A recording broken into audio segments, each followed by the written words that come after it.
No puff, no plane, the risky reality of smoking at 35,000 feet. Imagine this, you're strapped into your seat, hurtling through the sky at 35,000 feet. Suddenly, a pungent aroma fills the air. It's not coffee, it's not airplane food. It's cigarettes, believe it or not, folks, that used to be a reality. But thankfully, smoking on planes is as extinct as dodo birds. Today, we're diving into the fascinating history and present-day risks of lighting up at high altitudes. So buckle up, folks, because this flight's taking off into the smoke-free skies. The smoking skies of yesteryear. Picture this, 1960s glamour.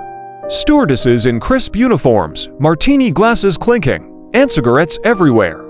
Back then, smoking was practically encouraged, even at 35,000 feet. Non-smokers were stuck inhaling a toxic cocktail of secondhand smoke and altitude sickness. It was like a bad rom-com, except the love interest was lung cancer. But things started to change in the 70s.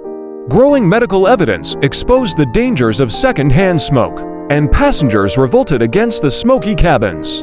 Airlines tried to appease everyone with designated smoking sections, but let's face it, a smoke-free cabin is like a unicorn mythical. The turning point, 1987. The year is 1987, a turning point in aviation history.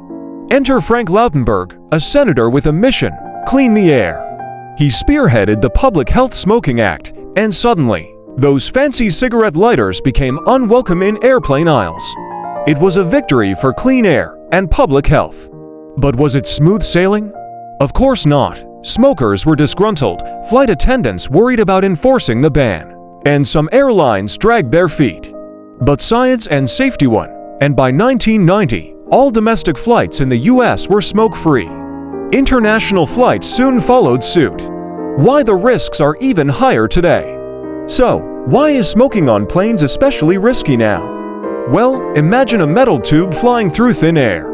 The air circulation is restricted, like you're trapped in a smoky elevator. Every puff becomes a toxic cloud, swirling around everyone, even in non-smoking sections. Plus, the high altitude reduces oxygen levels, making the effects of smoking even worse. It's like inhaling tar and feathers while hanging upside down in a sauna. Not exactly the vacation vibe, right? Present day and beyond. Today, the smoke-free skies are a testament to public health victories. We can all breathe easier knowing our flight isn't a potential health hazard. But the fight for clean air continues. Ground smoking bans are increasing, and electronic cigarettes are facing scrutiny. Let's remember, secondhand smoke is still a public health issue, even on the ground. Out row. So, next time you board a plane, take a deep breath of fresh air and be grateful for the clean skies.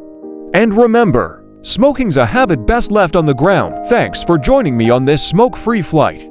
And don't forget to like and subscribe.